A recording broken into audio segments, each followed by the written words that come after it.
Welcome again. Welcome to Answer and Mathematics course.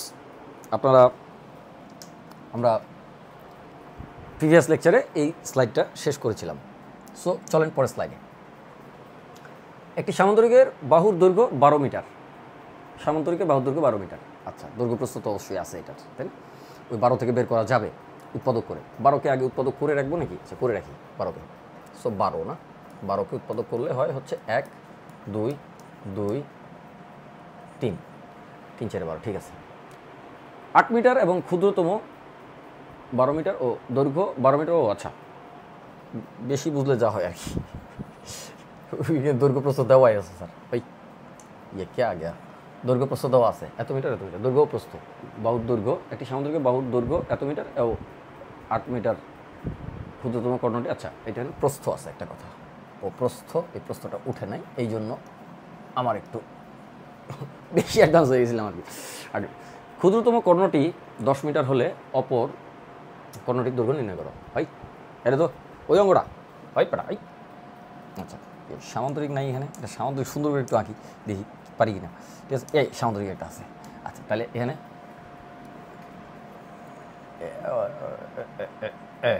হয়েছে 12 metre আর 8 metre. আচ্ছা fine, আঁকছি তো আঁকছি, আর কথা বলার দরকার নেই। আচ্ছা, 10 মিটার হলে অপর বাহুটির দৈর্ঘ্য নির্ণয় করো। আচ্ছা, এইবার এই ধরনের অঙ্ক যদি আসে, দেখেন একটা বলছে হচ্ছে 12 মিটার, একটা বলছে 8 মিটার। এর ক্ষুদ্রতম কর্ণটি 10 মিটার। ক্ষুদ্রতম কর্ণ কোন দিকে আছে? এদিকে আছে, তাই না? আচ্ছা, ক্ষুদ্রতম কর্ণ হচ্ছে এইটা, তাহলে এইটা হলো 10 মিটার। আচ্ছা, তাহলে বৃহত্তম কর্ণটি কত? এখন এইখান থেকে, এই ক্ষুদ্রতম কর্ণ থেকে কিন্তু আপনি এখানকার অ্যাঙ্গেলটা বের করে ফেলতে পারেন। কীভাবে? এইভাবে দেখেন, এই 10 স্কোয়ার, এই যে আর equal to √p square plus Q square plus 2sp cos alpha. তো √টাকে বেশি স্কোয়ার করে দিলাম। আর পি স্কোয়ার হচ্ছে 12 স্কোয়ার প্লাস হচ্ছে 8 স্কোয়ার প্লাস হচ্ছে 2sp কিউ, 2 × 12 × 8 কস আলফা। মনে করলাম এই কোণটা আলফা। তো এখান থেকে আপনি পাচ্ছেন কত? পাচ্ছেন একটা পাইলেন 12 12 144, আর 8 স্কোয়ার একটা পাচ্ছেন, এখান থেকে পাচ্ছেন, সব কিছু পাচ্ছেন। তো এইটার স্কোয়ার করা শিখছেন, আপনারা সব জানেন। এটা এখান থেকে কজ আলফার মানটা আপনি বের করে নিতে পারেন। আচ্ছা, এটা যদি আলফা হয় এই কোণটা কত হবে এইটা আগে বলেন, তাইলে হবে এটা নিশ্চয়ই 180 মাইনাস আলফা, তাই না? আচ্ছা, সব কিছুই ঠিক যদি থাকে, তাহলে যখন আপনি এই কর্ণটা বের করবেন, আমি একটু কর্ণটাকে চিকন করে একটা দাগ দিয়ে, আচ্ছা এটা দাগ দিয়ে না, এটা তো থাক এখানে, এইটা দিয়ে একটা চিকন দাগ দিয়ে আমি কর্ণটাকে দেখাতে চাই। ভেক্টর, ওই যে ওই সূত্রটা, আগের লেকচারে যে সূত্রটা আমরা বলেছিলাম, সেই সূত্রটা যেটা আপনারা ইন্টারমিডিয়েটে ভেক্টর ক্লাসে আপনারা পড়বেন, ম্যাথেও পড়বেন, ফিজিক্সেও পড়বেন। সো সেই সূত্রটা। সো এটা কি আগের ক্লাসে যারা করছেন তারা জানেন। এটা হলো এই কর্ণটা, বৃহত্তর কর্ণটা বের করতে হবে। তাহলে এখন এই কর্ণটা লেখার সময় আপনি কী লিখবেন? আর ইকুয়াল টু ওই যে কে আগে, আচ্ছা কালারটা একটু চেঞ্জ করে নিচ্ছি। আর equal to √p square plus Q square. এটা 12, এটা 8, তা 8 তো আবার এখানে চলে যাবে, তাহলে এখানে 8 হবে। তাহলে p square 12 square plus 8 square plus 2 × 12 × 8 cos alpha. Cos alpha তো আপনি এখান থেকে বের করবেন, তাই না? আর আপনার এইখানে কত লাগবে, এই জায়গায় কত লাগবে, কেন বলতেছি বুঝতে পারবেন এখন। এই ধরনের অঙ্ক আসলে সচরাচর ক্যালকুলেটর অ্যালাউড থাকবে, কিন্তু তারপরেও যদি না অ্যালাউড থাকে, সেই জন্য আমি এই কথাগুলো বলে যাচ্ছি, আপনারা একটু শুনে। আচ্ছা, অসুবিধা বুঝতেছেন তো নাকি? আচ্ছা, তাহলে কজ আলফা, তো এখানে লাগবে কজ 180 মাইনাস আলফা। তো এইবার একটু দেখেন, √12 স্কোয়ার, 12 স্কোয়ার 144 আপনারা জানেন। আমি লিখতেছি না, কেন লিখতেছি না? কারণ আপনার উপরে কিছু ক্যালকুলেশন ঢালবো, এই জন্য। আচ্ছা, তাহলে এখানে কি হলো 2 × 12 × 8 এইটা, আর এখানে কজ 180 মাইনাস আলফা। ত্রিকোণমিতি 8.3 নাকি এরকম একটা কিছু একটা আছে, 8.3। আচ্ছা হইলো, হারমের ত্রিকোণমিতিতে আপনারা কিন্তু এটা লাস্ট এক্সারসাইজে পড়েছেন, এটা যে cos 180 মাইনাস আলফা সমান মাইনাস cos আলফা। ওমা 180। আমি খুব একটা ডিসকাস করে দিইনি, যদিও আমরা ত্রিকোণমিতি পড়েছি আগে, আমি ডিসকাস করে দিইনি, ইচ্ছা করে দিইনি। কেন? কারণটা হচ্ছে যে এই জিনিসটা আসলে সবাই এগুলো টিচারের কাছে, যারা মোটামুটি স্টুডেন্ট আছে তারা টিচারের কাছে বই পড়ে গাইড থেকে বিভিন্নভাবে তারা কিন্তু এটা শিখে ফেলেছে, বড় ভাইয়ের কাছ থেকে শিখে ফেলেছে। সো এটা নিয়ে আমি আর দীর্ঘায়িত করি নাই। 180 মাইনাস আলফা সেকেন্ড কোয়াড্রেন্টে কস নেগেটিভ, এটা সেকেন্ড কোয়াড্রেন্টে পড়ে 180 মাইনাস আলফা সেকেন্ড কোয়াড্রেন্টে কস নেগেটিভ। 180-র কারণে কসটা কসেই থাকে, এইগুলো আপনারা জানেন আর ধরনের মাইনাস কস আলফা, ফাইন। তো আপনাকে কি করতে হবে? আপনার এই হিসাবটা বের করতে হবে। উপরে আছে প্লাস দিয়ে, এই জায়গায় প্লাস আছে, আর আপনার নিচেটাতে এই জায়গায় মাইনাস আছে। তাহলে এটাকে যদি আপনি প্লাস করে দেন তাহলে এটাকে আপনার মাইনাস করতে হবে, তাই তো? আসেন, তাহলে এটাকে মাইনাস করে দিলাম, একবারে করে দিলাম আর কি, ঠিক আছে? বোঝার জন্য এটা লিখলাম, তারপরে এটাকে ঠিক করে নিলাম, একবারে করে দিলাম। তাহলে এবার আপনার কি হচ্ছে? এইবার আপনি বুঝতে পারতেছেন যে আপনার এই ভ্যালুটা যদি আপনি এখান থেকে বের করে নেন, এখান থেকে বের করলে এই ভ্যালুটা, এই যে এটা, এই যে 2, 12, 2, 12, 8 cos alpha, 2, 12, 8 cos alpha. So এই ভ্যালুটা আপনার বের, তাহলে এই ভ্যালুটা বের করতে হলে ওইখানে আপনি কী করতেন? শুধু এইটুকুর ভ্যালু বের করার জন্য আপনি কী করতেন? 10 square minus 12 square minus 8 square এটা বসাইতেন। তাহলে ওইখানে এটা বসাই দেন, 12 স্কোয়ার প্লাস 8 স্কোয়ার, আর এইটুকুর ভ্যালু হচ্ছে, যদি এটাকে আপনি এই পাশে নিয়ে আসেন, এটাকে আপনি এই পাশে নিয়ে আসেন তাহলে তো মাইনাস হবে। এই যে এই হলুদটুকু, এটাকে যদি আপনি এই পাশে মাইনাস হবে, তো মাইনাস হলে 12 স্কোয়ার 8 স্কোয়ার মাইনাস 10 স্কোয়ার হবে। তাহলে মাইনাস এত সমান সমান plus 12 square plus 8 square plus minus 10 square, তাই না? এটা হবে। আচ্ছা, এখন এটি দিলে আর হয়ে গেল। এখন 12 স্কোয়ার আছে 2টা, 8 স্কোয়ার আছে 1টা 2টা, আর 10 স্কোয়ার আছে 1টা। তাহলে 2 × 12 স্কোয়ার 12 12 144, 144, 144-এর ডাবল 64, 64 ডাবল, সো 100 বিয়োগ হচ্ছে 100। এই ऐसा ही होता है। আসেন, তাহলে কত হলো? 12 স্কোয়ার 12 স্কোয়ার কত আসতেছে দেখি, একটু দেখে নিচ্ছি। 144, 144, 144 আর 144-এর ডাবল, 150 ডাবল হলো 300, 300 থেকে 12 বাদ, তাহলে 288, 288, 288, তাই না? আচ্ছা, 100 ডাবল 200, 40-এর ডাবল হচ্ছে 88, ঠিকই তো আছে। তাহলে এখানে কী করলেন? 64 আর 64, 64 আর 64 যোগ করলে 128 র্যাম। আচ্ছা, তাহলে 128 দিলেন যোগ 128, মাইনাস করলেন এখান থেকে 100, তাহলে এই একটা কাটা গেল, 28 যোগ করে দিলেন, 8 8 16 6, হাতে রইল 1, 8 2 10 আর 11 1, হাতে রইল 1 3, 316 ওমা। তাহলে 316। তো এটা কত আসবে? 316। এটাকে একটু উৎপাদক করলে আপনি বর্গমূলটা পেয়ে যাচ্ছেন। 316 আর একটু রাফ করবো, 316, 316। সো ভাগ দিলেন 2 দিয়ে, 15 2 30, 16 8, আবার 2 দিয়ে ভাগ দিলেন, তাহলে 8 2 16, 7 2 14, 18 9। আচ্ছা, তার মানে 80-র চেয়ে 1 কম আছে, 9 9 81 1 কম আছে। তা এটাকে মৌলিক সংখ্যা কিনা এটা বুঝবেন কীভাবে দ্রুত? সেটা হলো এর ঠিক ইমিডিয়েট বড় পূর্ণবর্গ সংখ্যাটা নেন, 9 9 81। তাহলে অবশ্যই আপনি 9 পর্যন্ত যাবেন না, 8 পর্যন্ত, এটাকে 2 থেকে 8 পর্যন্ত সংখ্যাগুলো দিয়ে ভাগ করে দেখেন যে এটা ভাগ যায় কিনা। 2 দিয়ে যায় না, 3 দিয়ে এটা যায় না, 4 দিয়ে যাবে না যেহেতু 2 দিয়ে যায় নাই, 5 দিয়ে যাবে না, 5 নাই বা 0 নাই লাস্টে, 6 দিয়ে যাবে না যেহেতু 2 দিয়ে যায় নাই, জোট সংখ্যা হয় নাই সেজন্য 6 দিয়ে যাবে না, 7 দিয়ে এটা যায় না, আর 8 দিয়ে এটা যাওয়ার কোনো প্রশ্নই আসে না। সুতরাং এটা একটা মৌলিক সংখ্যা, তার মানে এটার উত্তর হচ্ছে 2√79 আনসার। আর যদি আপনারা মনে করেন না ঠিক আছে এমসিকিউতে আছে অ্যান্সারটা, তো এমসিকিউতে এইভাবে নাই, পয়েন্ট দিয়ে দেওয়া আছে, তখন আপনি কী করবেন? যেহেতু 9 9 81, তাহলে এটা 2, এটা একটু অন্য কালারে লিখতেছি অনুমান করার জন্য। দেখেন 2, এগুলো আমরা সব ইন্টারমিডিয়েট শেষ করতে করতে সব শিখে ফেলবো, এগুলো আমি শিখে ফেলবো, কিন্তু এটা তো ক্র্যাশ কোর্স, এখানে ওইভাবে না। 2 × এটা হবে 8 পয়েন্ট,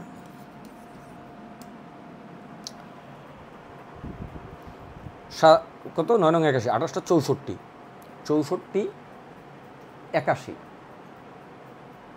8 2 16, যেহেতু 8-এর বর্গ হচ্ছে 64, 16 আর 1 হচ্ছে 17, তাহলে 64 থেকে 81 হচ্ছে 17 ডিফারেন্স।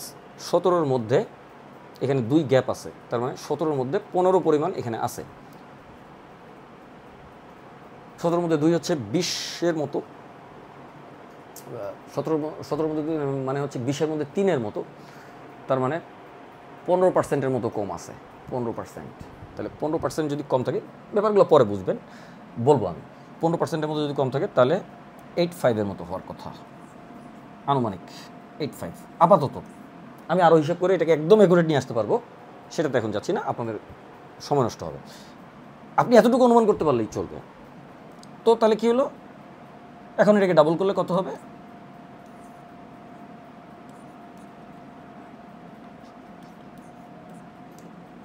17.7-এর কাছাকাছি হবে, তাই না? 17.7-এর কাছাকাছি যে অ্যান্সারটা আছে সেই অ্যান্সারটা হচ্ছে আপনার কারেক্ট। আপনার ওখানে অ্যান্সার, এখানে আরেকটা অ্যান্সার। সো এই অ্যান্সার 17.7-এর কাছাকাছি একটা অ্যান্সার আপনি পাবেন। সো ক্যালকুলেটর দিয়ে করলে এটা কাছাকাছি আসবে। আরও একুরেট করা যায় এটাকে, সেই একুরেসিতে আমাদের এখন কাজ নাই, আমরা যাব এটা ইন্টারমিডিয়েট পড়ার সময় আমরা শিখব। ওকে, আসেন। একটি আয়তক্ষেত্রের দৈর্ঘ্য বিস্তারের দ্বিগুণ, দৈর্ঘ্য হলো বিস্তারের দ্বিগুণ, বুঝছি। এর ক্ষেত্রফল 512 বর্গমিটার হলে পরিসীমা নির্ণয় করো। হয় বেটা, সোজা অঙ্ক। 512, এটাও তো র্যাম নাকি হার্ড ডিস্ক? 512 ভিতরে 2 কয়বার আছে? ওইভাবে না করে একবারে আপনারা ইন্টারমিডিয়েট আইসিটি পড়লে, অনেকে কোর্সে এনরোল্ড হয়েছেন, পড়লে এটা আরও ক্লিয়ার বুঝে যাবে। তো 512 হিসাব করি, 2 দুগুণে 4, দুগুণে 8, দুগুণে 16, দুগুণে 32, দুগুণে 64, দুগুণে 128, দুগুণে 256, দুগুণে 512, তাহলে 2 টু দি পাওয়ার 9 হয়। এখানে কয়টা আছে? 4টা 9, 2 টু দি পাওয়ার 9, তার মানে 2 টু দি পাওয়ার 9। এটা অবশ্য আমার মুখস্থ ছিল, কিন্তু তারপরেও আমি আপনাদেরকে একটু হাতে ভেঙে দেখালাম। 2 টু দি পাওয়ার 9, তার মানে এখানে 9টা 2 আছে। কি আছে? 9টা 2 আছে এখানে, এটার উৎপাদক বিশ্লেষণ করলে ফাইন। এবং বলছে কি আগে বিস্তারের দ্বিগুণ, তাহলে একটা আর আরেকটা দ্বিগুণ, তাহলে 8টা 2 এক পাশে রাখেন আর 8টা 2, এই 4টা 2 এক পাশে রাখেন, 4টা 2 এক পাশে রাখেন, তাহলে একটা আরেকটা দ্বিগুণ হবে। ব্যাপারটা এরকম। 2 to the power 4, 2 to the power 4 into হলো 2, এই 5টা 2 এক পাশে আর এই 4টা 2 এক পাশে, এইটার দ্বিগুণ এটা। কারণটা কি? এই যে 2 to the power 4, 2 to the পাওয়ার 4, আর এখানে দ্বিগুণ আছে, হিসাব করে ফেললেন।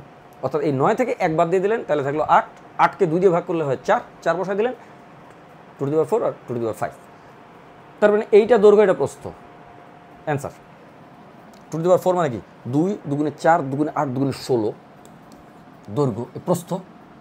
প্রস্থ এটা উইডথ, এটা প্রস্থ। আর 16 দুগুণে 32, এটা ডাবল হবে 32, এটা হলো লেন্থ। সো এটা অ্যান্সার, এইটুকু অ্যান্সার আপনার। চলেন পরের স্লাইড। একটি বর্গাকার মাঠের বাইরে চারদিকে 5 মিটার চওড়া একটি রাস্তা আছে। রাস্তার ক্ষেত্রফল 500 বর্গমিটার হলে মাঠের ক্ষেত্রফল নির্ণয় করো। ये क्या है? ये तो वही प्रॉब्लम है যেটা একটু আগে একটা করছি, প্র্যাকটিসের জন্য হয়তো বারবার দেওয়া হয়েছে আর কি। আচ্ছা, অসুবিধা নেই। ওকে, আসেন। সো টুইং টুইং, আচ্ছা হয়ে গেল। কী হলো? একটি বর্গাকার মাঠের বাইরে চারদিকে 5 মিটার চওড়া একটি রাস্তা আছে। ওকে, আচ্ছা, let's draw another one. So হ্যাঁ, এবার ভালো পারছি,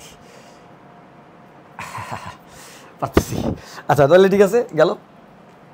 মানে যে প্রস্থ হলো 5 মিটার, এটা হলো 5 মিটার বলছে প্রস্থ। চওড়া একটি রাস্তা আছে, রাস্তার ক্ষেত্রফল 500 বর্গমিটার। রাস্তার ক্ষেত্রফল কীভাবে হিসাব করে জানি? এটা এখানে দেয়, এটা এখানে দেয়, এটা এখানে দেয়, আর এটা এখানে দেয়। তো রাস্তার ক্ষেত্রফল হলো 500, মানে মাঠের ক্ষেত্রফল নির্ণয় করো। একদম ওই অঙ্গটা, এটা হোমওয়ার্ক দেওয়া উচিত ছিল, হুদাই করতেছি। আচ্ছা, যেহেতু করে ফেলছি, কিছু দূর শেষ করে দিই। 500 বর্গমিটার, 500 বর্গমিটার মানে হলো, আচ্ছা ঠিক আছে, এরকম 4টা আছে, তাহলে একটা হলো 500/4। এবার আর বোঝানোর দরকার নেই, 500/4 মানে হলো 125। এক একটা হলো 125, এক একটা আয়তক্ষেত্র। এই যে রাস্তার আয়তক্ষেত্রগুলা 125। 125কে কী করবেন? যেহেতু প্রস্থ 5 দিয়ে ভাগ দিয়ে দেন, এগেন 5 দিয়ে ভাগ দিলেন, নিউ 5 দিয়ে ভাগ দিলেন, কত আসতেছে? 5 25 125, 25। তার মানে এই লেন্থটা হলো 25। এই লেন্থটা যদি 25 হয়, তাহলে এখান থেকে 5 বাদ দিলে 20 থাকে, তাহলে এখান থেকে বাদ দিলেন হলো 5, তাহলে থাকে কত? 20। এগুলো ইকুয়াল না, এরপরের হিসাব ওটা, তারপরের হিসাব এটা, তারপরের হিসাব এটা 20। তো 20-এর স্কোয়ার হলো 400, তাহলে ক্ষেত্রফল হলো 400 20-এর স্কোয়ার। এটাকে স্কোয়ার করলে এরপরে আপনি পাচ্ছেন হলো 400। এইটা হলো আপনার অ্যান্সার। এভাবে দ্রুত প্র্যাকটিস করেন, হয়ে যাবে। আচ্ছা আসেন, একটি বর্গক্ষেত্রের পরিসীমা একটি আয়তক্ষেত্রের পরিসীমা সমান। বর্গক্ষেত্র আর আয়তক্ষেত্র সমান বানায় ফেলছে, খুব ভালো কাজ করছে এটা। ঠেলা তো আমরা বুঝতেছি, ওরা তো বুঝতেছে না। আচ্ছা, আয়তক্ষেত্রটির দৈর্ঘ্য প্রস্থের 3 গুণ এবং ক্ষেত্রফল এত বর্গমিটার। দৈর্ঘ্য প্রস্থের 3 গুণ, প্রস্থের 3 গুণ দৈর্ঘ্য আছে, তাহলে 3/1 দৈর্ঘ্যটাকে যদি 3/1 করেন তাহলে এটা বর্গক্ষেত্র হয়ে যাবে।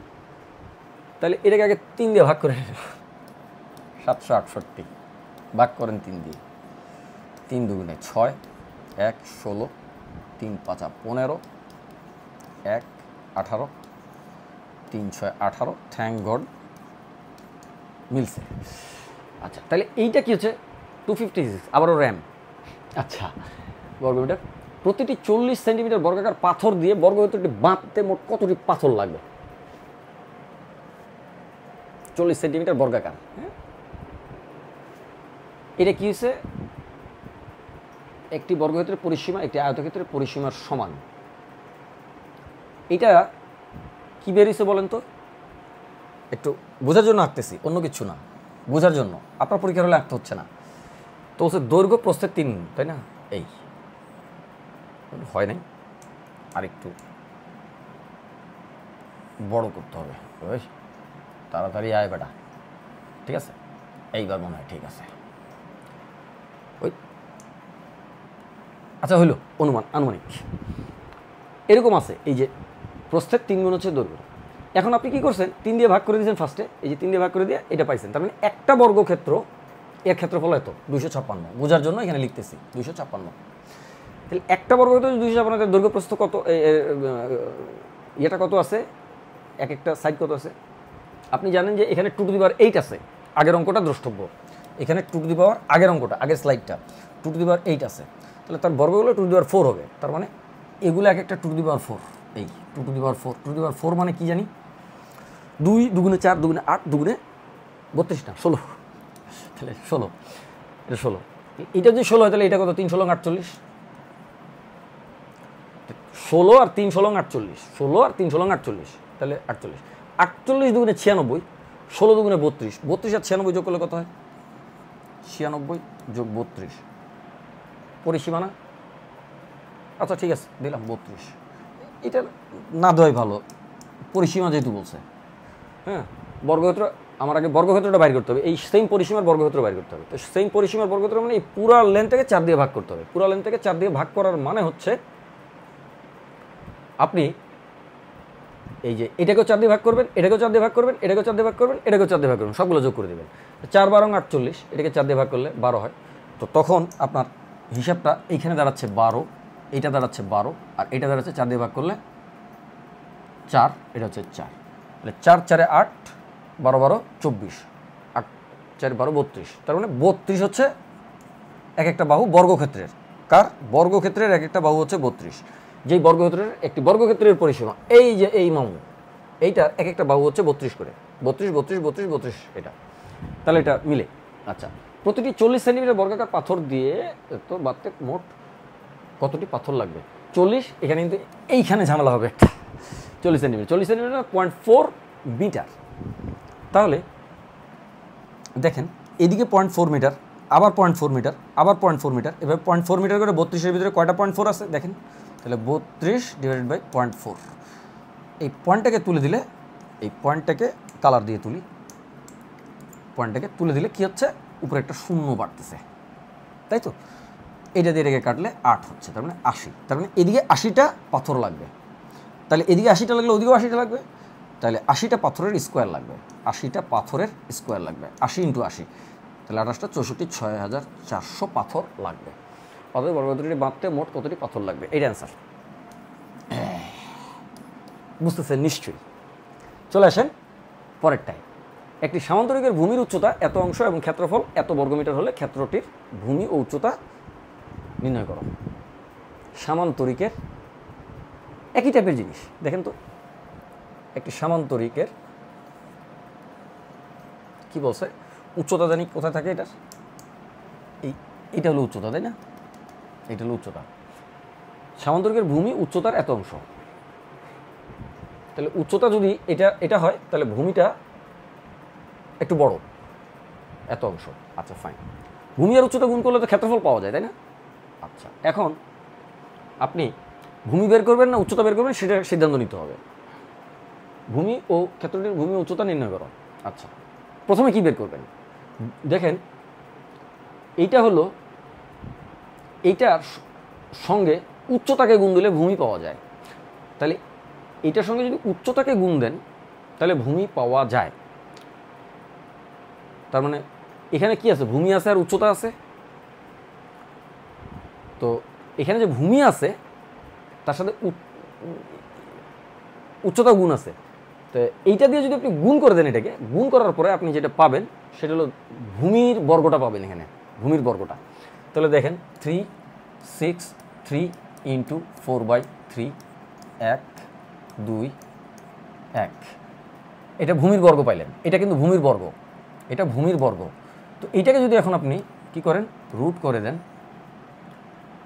তাহলে ভূমিটা পাবেন। তাহলে 1 2 1কে রুট করলে এটা 11 রুট ওভার, এটা 11 স্কোয়ার, এটা 2 স্কোয়ার, তাহলে 11 দুগুণে 22 পাচ্ছেন আপনি এটাকে রুট করলে। এইটাকে যদি আপনি রুট করে দেন তাহলে 22 পাচ্ছেন। তাহলে ভূমি হচ্ছে 22, শিওরলি ভূমি 22। এখন ভূমি 22, তাকে এইটা দিয়ে ভাগ করলে উচ্চতা পাচ্ছেন। তাহলে এইটাকে যদি ভাগ করেন, এইটা একটা অ্যান্সার। এখন এই 22কে এটা দিয়ে ভাগ করবেন, ভাগ করলে কত হবে, উপরে 3 যাবে নিচে 4 আসবে। ये क्या हो गया, गला अवधि पानी आ गया। सो ভূমি যে 22 আসলো এ ঠিক আছে কি না, 2 আর এখানে হলো 11 স্কোয়ার, 11 দুগুণে 22, ঠিকই তো আছে। আচ্ছা হইল, থাক সমস্যা নেই। এটা হচ্ছে 11 আর 2 থাকে, 2 দিয়ে ভাগ করলে হচ্ছে কত আসে, এটা 2 দিয়ে 11কে ভাগ করলে 5.5, তাহলে 5.5 5.5 ইন্টু হচ্ছে 3 সমান সমান 3 5 15 16.5, এটা আসে। মুখস্থ না, ডাইরেক্টলি হচ্ছে। তার মানে এইটা আরেকটা অ্যান্সার। এইটা হলো উচ্চতা। আপনি টেস্টের জন্য কি করতে পারেন, আপনি এইটাকে এটা দিয়ে গুণ করে দেখতে পারেন এটা হয় কিনা, আর এইটা গুণ করে দেখতে পারেন এটা হয় কিনা। শেষ। আসেন পরের স্লাইড। এই কে ঘুমাচ্ছি, ঘুমাবি না, কলেজ অ্যাডমিশন কিন্তু শেষ হয়ে যাচ্ছে। আচ্ছা অসুবিধা নেই। একটি সামুদ্রিকের ক্ষেত্রফল একটি বর্গক্ষেত্রের সমান। সামুদ্রিকের ভূমি 125 মিটার এবং উচ্চতা 5 মিটার হলে বর্গক্ষেত্রের কর্ণের দৈর্ঘ্য নির্ণয় করো। মাইট দরকার 125। একটি সামুদ্রিকের ভূমি হচ্ছে 125 মিটার এবং উচ্চতা হচ্ছে 5 মিটার, তো দিলাম 5 মিটার। তো ক্ষেত্রফল দুইটার সমান, বর্গক্ষেত্রের সমান, সামুদ্রিক ক্ষেত্রের ক্ষেত্রফল। তাইলে সামুদ্রিকের ক্ষেত্রফল এটা, তাহলে বর্গক্ষেত্রের ক্ষেত্রফল এটা। তাহলে এইটাকে যদি আমি রুট করে দিই, দিলাম রুট, গেল কই, আচ্ছা আসবে একটু পর, ঠিক আছে। সো এটা কি হচ্ছে, এইটার রুটটাই হচ্ছে বর্গক্ষেত্রের এক একটা বাহু। তাহলে বর্গক্ষেত্রের এক একটা বাহু রুট করলে কত হচ্ছে, এইখানে আছে হচ্ছে 5 5 5, এখানে একটা 5, 4টা 5 আছে, তাহলে 2টা 5 হবে, তাহলে 25 হবে। এটা রুট করলে এটা 25 হবে। সো 25 হচ্ছে এক একটা বাহু বর্গক্ষেত্রে। তাহলে কর্ণের দৈর্ঘ্য কী হবে, বর্গক্ষেত্রের কর্ণের দৈর্ঘ্য কীভাবে হয়, এটা 25, এটা 25, তাহলে এটা কত, 25 স্কোয়ার যোগ 25 স্কোয়ার, তাহলে 2টা 25 স্কোয়ার আছে। রুট করলে পিথাগোরাসের সূত্র, রুট করলে 25 একটা বেরোবে আর একটা রুট 2 থাকবে। তাহলে আমার কর্ণ হচ্ছে, কর্ণ নিশ্চিতভাবে বলা যাচ্ছে 25 √2। √2 মানে 1.14। সেটাও বের করা যায়, আবার হিসাব করে হাতে অ্যাকুরেটলি বের করা যায়, পরে শিখবো, দরকার নেই। 1.14 দিয়ে এটাকে গুণ করলে আপনি এমসিকিউ এর অ্যান্সারটা পাচ্ছেন। সো এটা অ্যান্সার। ওকে, চলেন পরের স্লাইডে। একটি সামান্তরিকের বাহুর দৈর্ঘ্য 30 সেন্টিমিটার এবং 26 সেন্টিমিটার। সামান্তরিকের বাহুর দৈর্ঘ্য 30 সেন্টিমিটার 26 সেন্টিমিটার, এর ক্ষুদ্রতম কর্ণটি 28 সেন্টিমিটার হলে অপর কর্ণের দৈর্ঘ্য নির্ণয় করো। মাইর এই অঙ্ক আর করবো না, এই অঙ্ক একটা করছি, ঠিক আছে, 2টা করছি। প্রথম অঙ্কটা ছিল আগের স্লাইডের, আবার আগের স্লাইডের মধ্যে এরকম আরেকটা অঙ্ক করছি। সামান্তরিকের 2টা বাহু, এই যে এটা একটা, এটা একটা, মনে পড়ে কিনা দেখেন, আগের স্লাইডটা যারা করেছেন না করে কিন্তু এখানে আসেন না। সো একটা হলো 26, একটা হলো 30, এটা বলছে এর ক্ষুদ্রতম কর্ণটি হচ্ছে 28, তাহলে এইখানে 26 ধরেন, আর এই হলো ক্ষুদ্রতম কর্ণ, এটা হচ্ছে 28। P square plus Q square plus twice P Q, এটা যদি আলফা হয় কজ আলফা সমান সমান হচ্ছে এইটা। তো এটা এটা এটা আলফা হইলে এইটা হলো আলফা মাইনাস 90, এই 180 মাইনাস আলফা। সো মনে করা দিচ্ছি একটু আর কি, একদম এই অঙ্কটাই করছি, খালি সংখ্যাগুলো আলাদা ছিল, 180 মাইনাস আলফা। তখন আপনি কিন্তু এই কর্ণটা বাইর করতে পারবেন ওইটা দিয়ে, P square plus Q square plus twice P Q cos 180 minus alpha. So এটা দিয়ে আপনি কিন্তু আপনার এই যে গ্রিন কর্ণটা, এই গ্রিন গ্রিন ডায়াগোনালটা আপনি বের করতে পারবেন। সো সেম অঙ্ক করছি। সো হোমওয়ার্ক সব আমি করে দিলে তো হবে না, দুটো আপনাকে প্র্যাকটিস করতে হবে নাকি? আচ্ছা পারবেন। আচ্ছা, একটি ট্রাপিজিয়ামের সমান্তরাল বাহু দুইটির দৈর্ঘ্যের অন্তর হচ্ছে 8 সেন্টিমিটার, দৈর্ঘ্যের অন্তর, বাহু দুটির দৈর্ঘ্যের অন্তর হচ্ছে 8 সেন্টিমিটার এবং এদের লম্ব দূরত্ব 24 সেন্টিমিটার। আচ্ছা, বোঝার জন্য একটা ছবি আঁকতেছি, অন্য কিছু না। ট্রাপিজিয়াম এখানে আছে, কিন্তু ট্রাপিজিয়াম শেপে গিয়ে যাবো, দরকার নেই, ট্রাপিজিয়াম আছে। আচ্ছা আসেন, দিলাম একটা ট্রাপিজিয়াম, ওকে দিছি। একটি ট্রাপিজিয়ামের সমান্তরাল বাহু দুটির দৈর্ঘ্যের অন্তর হচ্ছে 8 সেন্টিমিটার। তার মানে ওই বাহুটার চেয়ে এই বাহুটা, ওই বাহুটার এই বাহুটা সমান, আর এই বাড়তি যে অংশটুকু আছে এইটুকু হলো 8 সেন্টিমিটার। তার মানে এইটা আর এইটুক আর এইটুক যোগ করলে 8 সেন্টিমিটার হবে। এদের লম্ব দূরত্ব 24 সেন্টিমিটার। আচ্ছা, লম্ব দূরত্ব হচ্ছে 24 সেন্টিমিটার, এটা হলো 24 সেন্টিমিটার। যদি ট্রাপিজিয়ামের ক্ষেত্রফল 312 বর্গ সেন্টিমিটার হয় তবে বাহু দুটির দৈর্ঘ্য নির্ণয় করো। তাহলে 312, হ্যাঁ 312।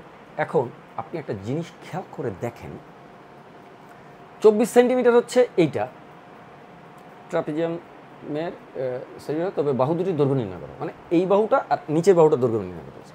তো আপনি বুঝতে পারতেছেন যে এইখানে আছে আর এইখানে আছে, যা আছে তার সমষ্টি হচ্ছে 8। তাহলে এই ত্রিভুজটা আর এই ত্রিভুজের ক্ষেত্রফলের সমষ্টি কত হবে? 8 ইন্টু উচ্চতা হলো 24, হ্যাঁ, হাফ ভূমি গুণন উচ্চতা। ভূমি হচ্ছে এটা আর এটার সমষ্টি, কারণ দুইটা ত্রিভুজের সমষ্টি নিচ্ছি এই জন্য। তো কত হলো? এটা সমান সমান কত আসতেছে? এটা দিলাম 4, 4 24 বোধ হয় মাশাআল্লাহ 96 হয়, হলো। তাহলে 96 যদি হয়, তাহলে এইটা আর এইটা যোগ করলে 96, এইটা আর এইটা, এই ত্রিভুজ দুটা 96 এখানে বাদ দেন, তাহলে 312 থেকে 96 বাদ দেন। 312 থেকে 96 বাদ দিলে, প্রথমে 96 থেকে 12 বাদ দেন, তাহলে 96 থেকে 12 বাদ দিলে হচ্ছে 84 হয়। 84 এখন 300 থেকে বাদ দেন, 312 থেকে 12 বাদ দিলেন, 96 থেকে 12 বাদ দিলেন, এবার 84 300 থেকে বাদ দেন। 100 থেকে 84 বাদ দিলে 16 হয়, তাহলে 216 হবে, 216 হবে। আচ্ছা, আর আপনারা তো এমনি বিয়োগ পারেনি, তাহলে 216 হবে। এইবার 216 কি? এই যে দৈর্ঘ্য আর প্রস্থ, একে 24 দিয়ে ভাগ দিলে আপনি এই দৈর্ঘ্যটা পাবেন, এই দৈর্ঘ্যটা। তাহলে ভাগ দিলেন 24 দিয়ে, 216কে 24 দিয়ে ভাগ দিলেন। তো 216-র ভিতরে 24 কয়বার আছে? 24 উচ্চতা না, 96, 12। ডাটা কি কোথাও মিস্টেক আছে নাকি? 8 সেন্টিমিটার এবং ট্রাপিজিয়ামের সমান্তরাল বাহু দুটির দৈর্ঘ্য 8 সেন্টিমিটার, লম্ব দূরত্ব 24 সেন্টিমিটার। যদি ট্রাপিজিয়ামের ক্ষেত্রফল 312 বর্গ সেন্টিমিটার হয়, তবে 312 থেকে 96 আপনি বাদ দিলেন না, 96 বাদ দিলেন। আচ্ছা হলো, যা আছে তাই। এখন 216, এখানে হচ্ছে 216, তাকে ভাগ দিচ্ছেন 24 দিয়ে। তো 8 দুগুণে যদি 16 হয়, মনে হয় ডাটাতে একটু কম বেশি আছে, এটা একটু ম্যানেজ করে নিই। 8 দুগুণে 16 হয়, 16 যদি থাকে তাহলে 16 পরে কত থাকে? 5, 56, 7টা 56। আচ্ছা দিলাম, এই 16কে এখানে 8 দিয়ে ভাগ দিচ্ছি, 2 এবং 2 দিলে 16, 5, 56, 7 থাকে, তাই না? 7, 27 থাকে না, ঠিকই আছে স্যার, 3 নং 27 নয়, ডাটা মিস্টেক নাই স্যার। তার মানে এই 9 হলো আপনার এইটা। এখন আপনি যে 9 পাইলেন, এই লাল কালি দিয়ে 9টা লিখলাম, এই 9 এই 9, এই 9 হচ্ছে আপনার এই 9, এটা যদি 9 হয় আর এখানে 8 হবে, তাহলে 9 আর 8-এ এই যে 8 অতিরিক্ত আছে, এই যে 8, তাহলে 9 একটা আছে আর 9 যোগ 8 আরেকটা আছে, আরেকটা বাহু, নিচের বাহুটা 9 যোগ 8 একটু বেশি, 8 আর 9 17, তাহলে এইটা একটা অ্যান্সার, এইটা একটা অ্যান্সার। মনে হয় বুঝতে পারছেন। চলো পরের স্লাইডে চলে যাই। একটি বৃত্তাকার মাঠকে ঘিরে একটি রাস্তা আছে, রাস্তার ভিতরের পরিধি অপেক্ষা বাইরের পরিধি 44 মিটার বড়, রাস্তাটির প্রস্থ নির্ণয় করো।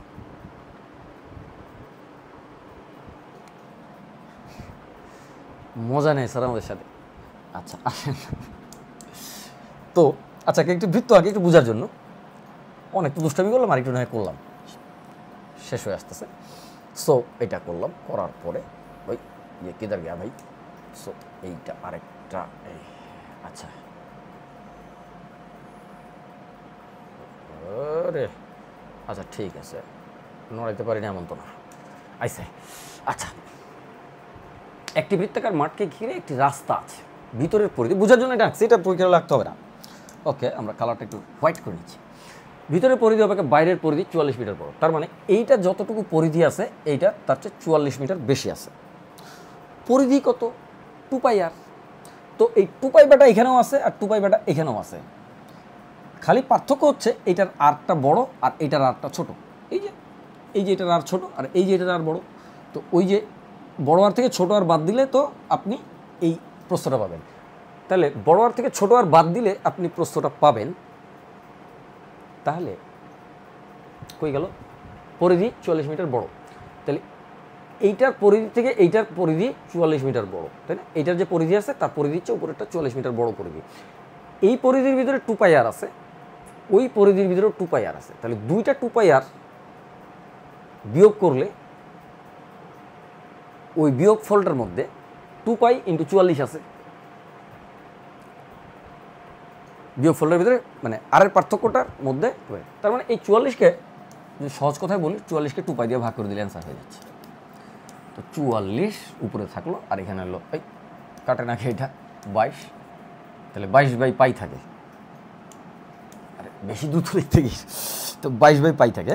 সো 22/π, 22/π, পাই মানে হচ্ছে 22/7, 22/7। এটা কেমন 22 হইলো স্যার? ও স্যার কেমন 22 হইলো স্যার? 22/7। তো তার মানে হচ্ছে 7। রাস্তাটির প্রস্থ নির্ণয় করো। পার্থক্যটা 7 সেন্টিমিটার, তো রাস্তা হবে না, মিটার, মিটার স্যার মিটার। আচ্ছা 7 মিটার, তাহলে রাস্তার প্রস্থ 7 মিটার অ্যান্সার। আসেন, একটি ঘনকের সম্পূর্ণ পৃষ্ঠের ক্ষেত্রফল 96 বর্গমিটার, এর কর্ণের দৈর্ঘ্য নির্ণয় করো। আল্লাহ, ঘনকের 6টা পৃষ্ঠ আছে, কত 6 × 96 হয় আমার জানা মতে, 16, 6 ঠিক আছে, 6 × 96। তাহলে 6টা পৃষ্ঠ, এক একটা পৃষ্ঠের ক্ষেত্রফল এটা। ঘনক মানে কি? তার দৈর্ঘ্য প্রস্থ উচ্চতা সব সমান। তাহলে এইটাকে রুট করার পরে, তাহলে এইটাকে রুট হবে আর এখানে কত হবে? 4 হবে। তাহলে ঘনকের এক একটা ধার হচ্ছে 4। তাহলে এর কি আছে? এর কর্ণের দৈর্ঘ্য, কর্ণের দৈর্ঘ্য কত হবে? 4√3। কেন? এটা কেন? অ্যান্সার কিন্তু কেন 4√3 কেন? কারণ 3D বস্তুর ক্ষেত্রে পিথাগোরাসের সূত্রটা এরকম থাকে, a² + b² + c², আর এখানে abc সব সমান, তাহলে রুট ওভার করলেন। তাহলে এটা 4 কমন নিলে ভিতরে 3 থাকে, 1 + 1 + 1 3 থাকে, 4কে রুট করলে 4 হয় আর 3, তাহলে 4√3। বাস এটা। চলেন পরের স্লাইড। কোনো ঘনকের পৃষ্ঠতলের কর্ণের দৈর্ঘ্য এত, পৃষ্ঠতলের কর্ণ, ঘনকের কর্ণ না কিন্তু। ঘনকের কর্ণ আর পৃষ্ঠতলের কর্ণ তো বুঝেন, একটা পৃষ্ঠ তার কর্ণ, আর ঘনকের কর্ণ হচ্ছে এই প্রান্ত থেকে ওই পাশের প্রান্তটাতে যেতে যায়, ওই পাশের কর্ণ একদম। আচ্ছা, এর কর্ণের, এটা বুঝেন, এর কর্ণের দৈর্ঘ্য ও আয়তন নির্ণয় করো। ঘনক, এই ঘনক বলাতে কিন্তু সবগুলো ধার সমান। এটা 8√2 মানে হচ্ছে ঘনকের এক একটা ধার 8। এসে তো বুঝতেছেন কেন স্যার এরকম ব্যাপারটা, এটাও যা এটাও তা।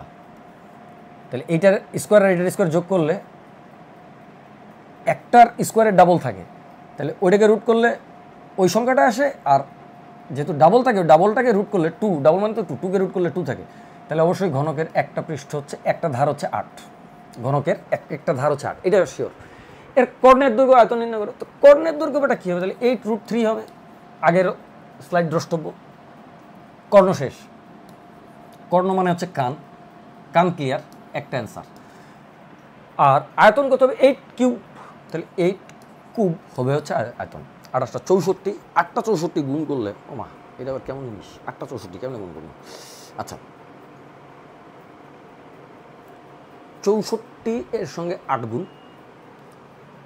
আপনি চাইলে 64-এর সাথে 8 গুণ করতেও পারেন। আর 8 গুণ মানে হচ্ছে 64কে 3 বার 2 দিয়ে গুণ করা, তাহলে 64 দুগুণে 128, 128 দুগুণে হচ্ছে একবার গুণ করছি, 128 দুগুণে হচ্ছে 256, 256 ডাবল হচ্ছে 512 র্যাম, সো 512 সেন্টিমিটার, ঘন সেন্টিমিটার, এটা সিএম কিউব। আর এটা কি কর্ণ, সিএম, চিফ মিনিস্টার। আচ্ছা আসেন, শেষ। একটি আয়তাকার ঘনবস্তুর দৈর্ঘ্য, ইয়ে কে হয়, এটা আয়তাকার ঘনবস্তুর দৈর্ঘ্য প্রস্থ ও উচ্চতার অনুপাত এত এত এত, কর্ণের দৈর্ঘ্য এত সেন্টিমিটার হলে ঘনবস্তুটির তলের ক্ষেত্রফল নির্ণয় করো। আয়তাকার ঘনবস্তুর দৈর্ঘ্য প্রস্থ উচ্চতার অনুপাত অত, ও মা ভালো হয়েছে। আচ্ছা, এইটার স্কোয়ার, এটা যাই হোক অনুপাত, তো এত স্কোয়ার এত স্কোয়ার এত স্কোয়ার করে এটাকে রুট করলে কর্ণ পাওয়া যাবে, তাই না? আসেন, 21 স্কোয়ার 441, 16 স্কোয়ার, 16 স্কোয়ার কত স্যার, 16 ইন্টু 16, তার মানে 4 16 64 ইন্টু 4, 64কে 4 দিয়ে গুণ করলে কত হয়, 64 দুগুণে 128, 128 দুগুণে 256, তাহলে 256 হয়, প্লাস 12 স্কোয়ার 144 মুখস্থ 144। আচ্ছা আসেন, এইটা রুট করলে কি পাওয়া যাবে,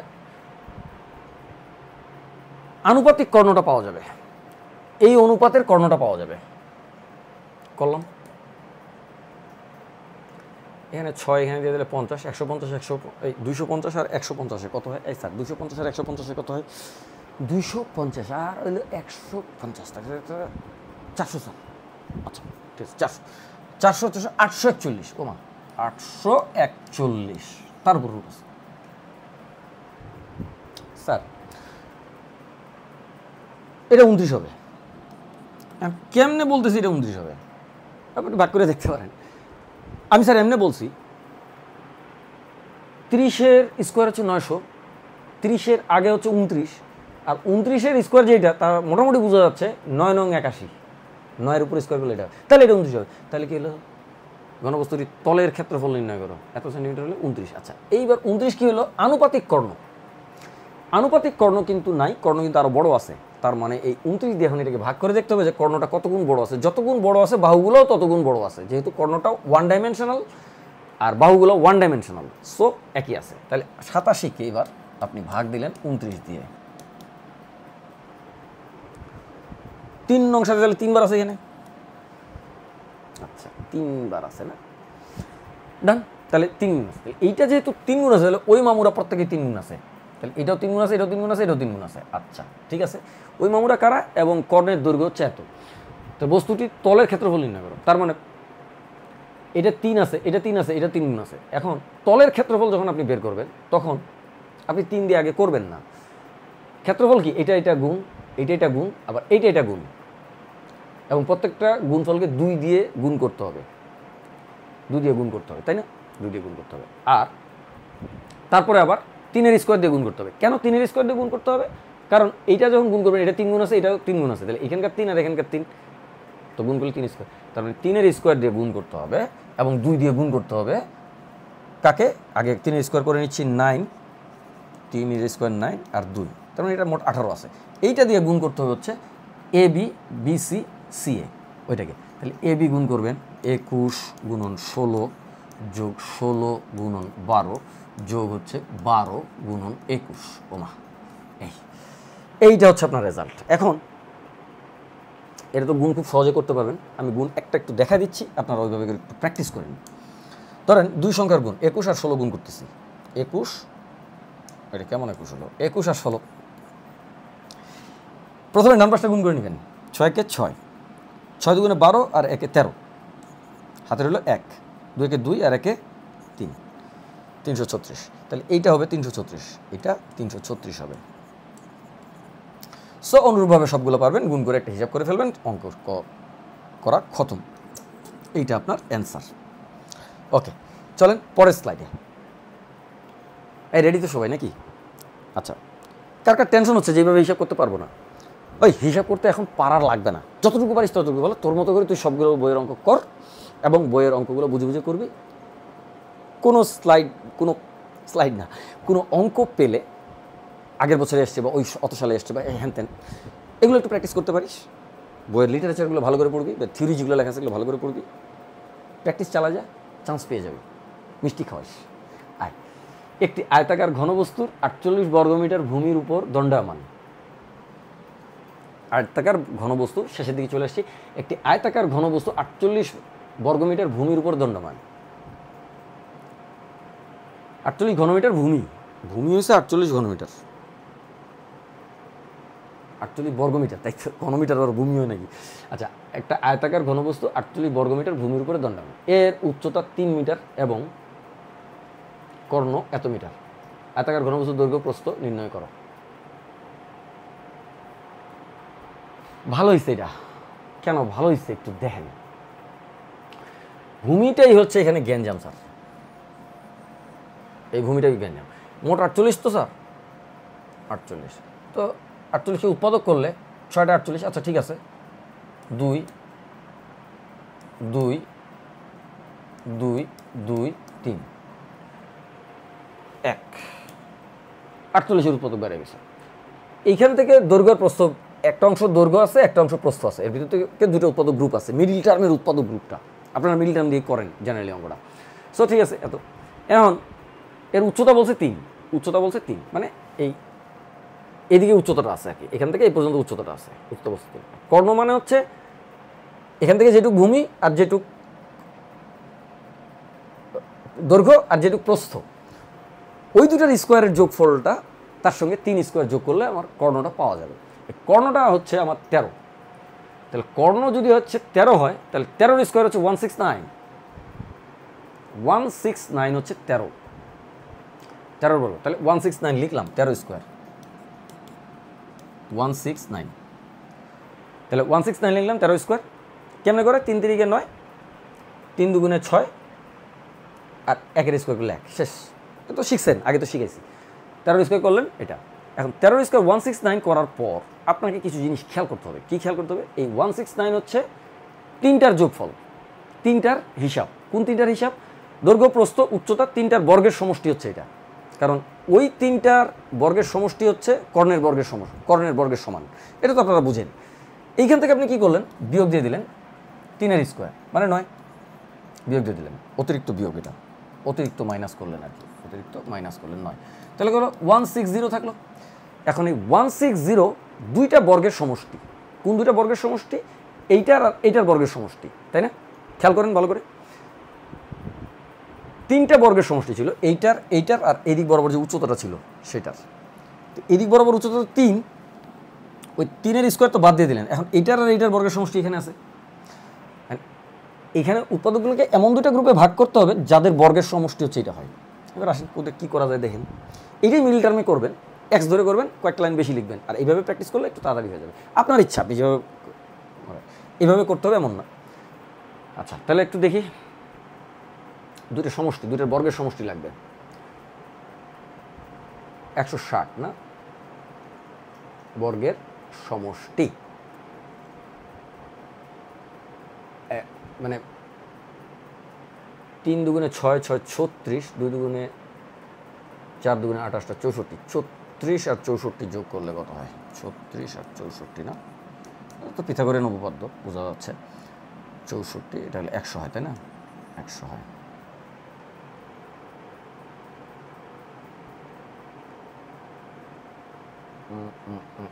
তেরো, এখানে 9। আচ্ছা 6 নং 54 না, ডাটাতে মনে হচ্ছে কোথায় জানি একটু মিস্টেক মনে হচ্ছে আমার কাছে, আমি জানি না, দেখতেছি একটু দেখি বলি আপনাদেরকে। 64 না, 2 2 2 2, আচ্ছা 3 তারিখে 9, আর এখানে আসলে কত 2 2 2 2 2 2 4 2 8 2 16 16 16 16 স্কোয়ার, তাই না? তো অনেক বেশি হয়ে যায়। আচ্ছা 3 2 6 2 12, 12 12 144, আচ্ছা 4 16, 160 পাইছি। ডাটা ভুল নাই, আমরাই ভুল করতেছিলাম। আচ্ছা দেখেন এই দুটাকে যদি, এই তিনটাকে যদি নেন 1 2 3, তাহলে এখানে তো কত থাকে 4, 2 2 4, তাহলে 4 4 16, 4 স্কোয়ার করলে 16, যোগ হচ্ছে বাকি থাকে কত 3 2 6 2 12, 12 স্কোয়ার হচ্ছে 144। আচ্ছা 12 স্কোয়ারই লিখে দিই এখানে, 12 স্কোয়ার। এইটা যোগ করলে এই যোগফলটা এটা সমান হয় 144, ঠিক আছে? তাহলে এটা হয়, যদি এটা হয় তাহলে একটা হলো 4, একটা হলো 12, তাহলে দৈর্ঘ্য ও প্রস্থ হচ্ছে যথাক্রমে 12 ও এইখান থেকে পাচ্ছেন 12 ও 4। আনসার ভিডিপি নাই, শুধু অ্যান্সার আছে। আচ্ছা একটি সমবৃত্ত ভূমিক সিলিন্ডারের বক্রপৃষ্ঠের ক্ষেত্রফল, আমরা একেবারে শেষ পর্যায়ে চলে আসছি। বক্রপৃষ্ঠের ক্ষেত্রফল 4400 বর্গ সেন্টিমিটার এবং উচ্চতা 30 সেন্টিমিটার। তো 30 সেন্টিমিটার যদি উচ্চতা হয়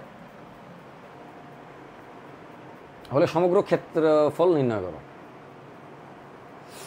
উচ্চতা দেওয়া আছে 30 সেন্টিমিটার, 30 দিয়ে এই মামুকে ভাগ করা যায় না? ভাগ করেন, 4 4 0 0, তাকে ভাগ করলেন 30 দিয়া, তাহলে 3 দিয়ে কাটলেন, 3 একে 3, হোয়াট এভার থাকলো, এটাই থাক, এটা 44 এত ভাগ 3। 30 দিয়ে ভাগ করলে কি পেলেন? পরিধিটা পাইলেন। কার পরিধি পেলেন? সিলিন্ডারের। বুঝতেই পারতেছেন যে পরিধির সঙ্গে 2πr এর সঙ্গে এইচ গুণ করলে কিন্তু সিলিন্ডারের বক্রপৃষ্ঠের ক্ষেত্রফলটা পাওয়া যায়। কেন পাওয়া যায় এগুলো তো আপনারা বুঝেন, ভেঙে দেওয়ার কিছু নেই, এটা তো একাডেমিক ক্লাস না।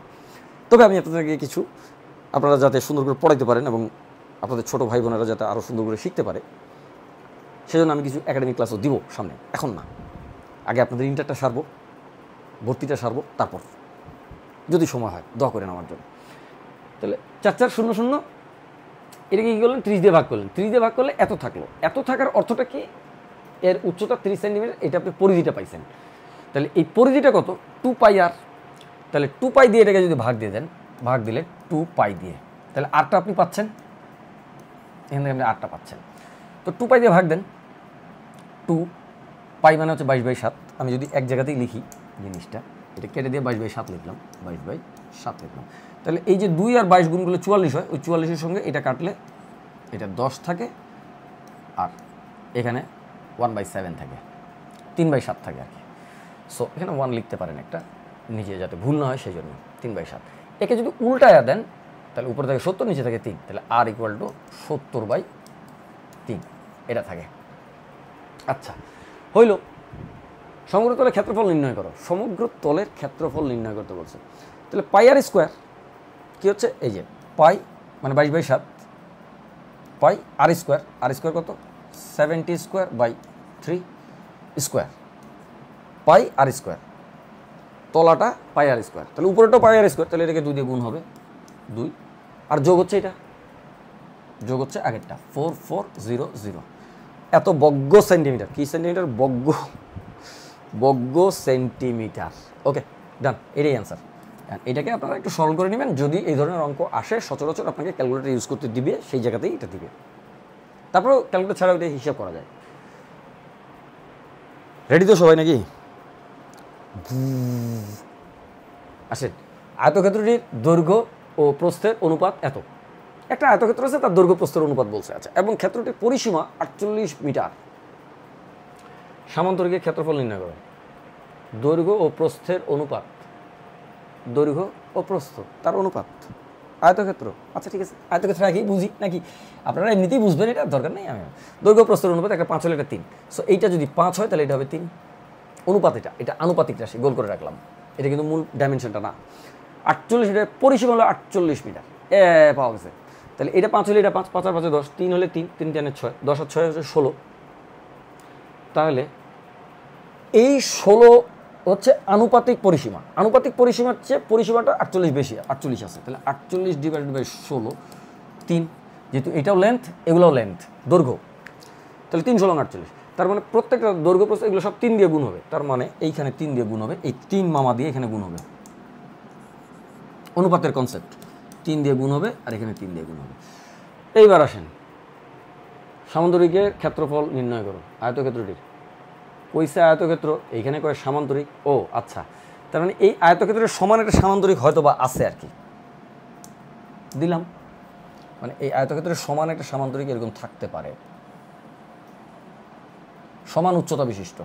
তো সমান সমান একই ভূমি ও সমান সমান একই সমান্তরাল রেখার অন্তর্ভুক্ত সকল সামান্তরিকের ক্ষেত্রফল সমান। আয়তক্ষেত্র তো একটা সামান্তরিক, তাহলে এই গ্রিন আয়তক্ষেত্রটা, গ্রিন সামান্তরিকটা এই হোয়াইট আয়তক্ষেত্রটার ক্ষেত্রফলের সমান হওয়া উচিত।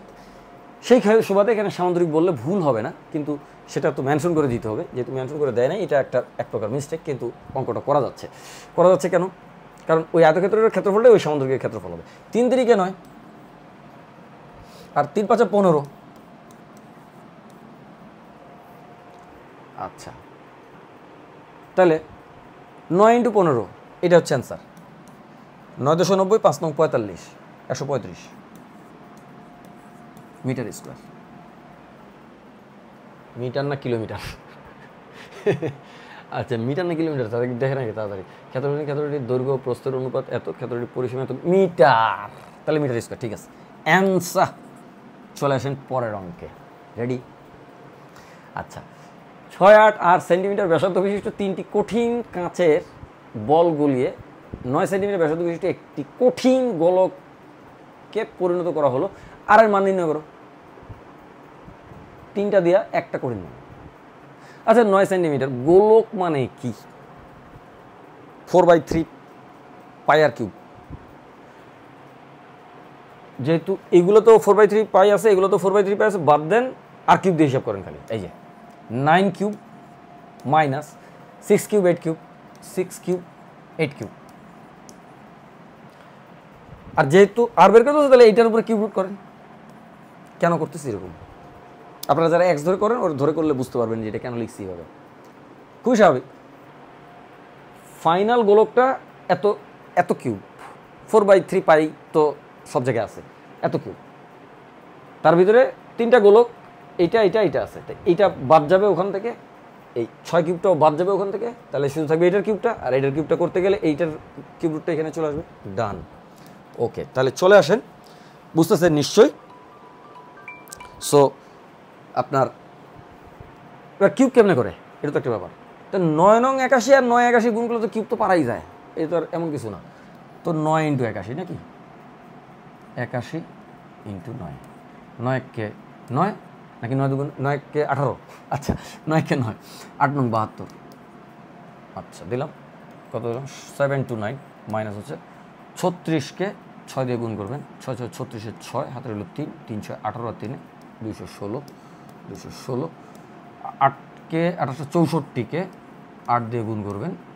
4টা 32 2 হাতের হলো 3, 6টা 48 আর 3 51, 512। সো 512। এইবার इसको क्या करना है দেখেন, একবার বিয়োগটা করি, একটু ট্রাই করে দেখি পারি কিনা। ভুল হলে বলেন, অন্তত পরে বলেন কমেন্টে। 6 আর 2 8, এই 9 থেকে 8 বাদ দিলে 1 থাকে, 1 আর 1 2, 2 থেকে 2 বাদ দিলে 0 থাকে, লিখলাম 0। আর 5 আর 2 7, 7 থেকে 7 বাদ দিলে আরেকটা 0 থাকে, তার মানে 0 0 1, তার রুট করলে 1ই হবে স্যার। তাহলে এত আর এর মান নির্ণয় করো। আর এর মান এককটা খুঁজে দেখেন কি আছে, সেন্টিমিটার। তাহলে এত সেন্টিমিটার, অ্যান্সার। বুঝতেছেন তো নাকি? আসেন, একটি ফাঁপা গোলক, একেবারে আমরা শেষ পর্যায়ে চলে আসছি। আর হয়তো এক একটা অঙ্ক আজ থাকতেও পারে, নাও থাকতে পারে। একটি ফাঁপা লোহার গোলকের বাইরের ব্যাস 13 সেন্টিমিটার, লোহার ব্যাদ 2 সেন্টিমিটার। ওই গোলককে ব্যবহৃত লোহা দিয়ে একটি নিরেট গোলক তৈরি করা হলো, তার ব্যাস কত হবে? আগের মতোই 13 সেন্টিমিটার, আর বেদ হচ্ছে 13 সেন্টিমিটারের অর্ধেক হচ্ছে 6.5। আচ্ছা 6.5, ঠিক আছে 6.5 সেন্টিমিটার আর বেদ হচ্ছে 2 সেন্টিমিটার, তাহলে 6.5 সেন্টিমিটার আর বেদ হচ্ছে 2 সেন্টিমিটার, ব্যাস তো এটা না, ব্যাস হচ্ছে এটা, আচ্ছা ঠিক আছে 6.5 ব্যাসার্ধ, তাহলে কত থাকে 4/3 পাই আর কিউব, মানে কিউব, আচ্ছা আর কিউব, তাহলে এই আর কিউব থেকে 4/3 পাই তো এখানেও থাকবে আর পরেরটাতেও থাকবে, আর লোহার বেদ হচ্ছে 2 সেন্টিমিটার, তাহলে লোহার বেদটা বাদ দিয়ে দেন, লোহার বেদের কিউবটা তাহলে 6.5 থেকে 2 কমায় দিলে 4.5 কিউব হইল। আচ্ছা ওই গোলকে ব্যবহৃত লোহা দিয়ে একটি নিরেট গোলক তৈরি করা হলো, তার ব্যাস কত হবে? ওই গোলকে ব্যবহৃত লোহা দিয়ে একটি নিরেট গোলক তৈরি করা হলো, তাহলে ওই গোলকে ব্যবহৃত লোহা দিয়ে, তাহলে এতটুকু ফাঁপা আছে আর এটা আছে এতটুকু, 4/3 পাই তো কাটাই গেছে, এটা আগের মতোই। আচ্ছা ফাঁপা অংশটা বাদ দিলেন, ফাঁপা বাদ, আচ্ছা ফাঁপা বাদ দিলেন এটা থেকে, তাহলে কত থাকলো হইল নিরেট লোহা থাকলো। এই লোহাকে যদি আপনি, এটা তো গোলকের লোহার আয়তন, তাহলে লোহার আয়তন একে কিউব রুট করে, তাহলে এটা কিউব রুট করে দিন, শেষ, ঠিক আছে হয়ে গেল। এখন আসেন তাহলে 6.5 হোল কিউব কীভাবে বাইর করবেন আর 4.5 হোল কিউব কীভাবে বাইর করবেন?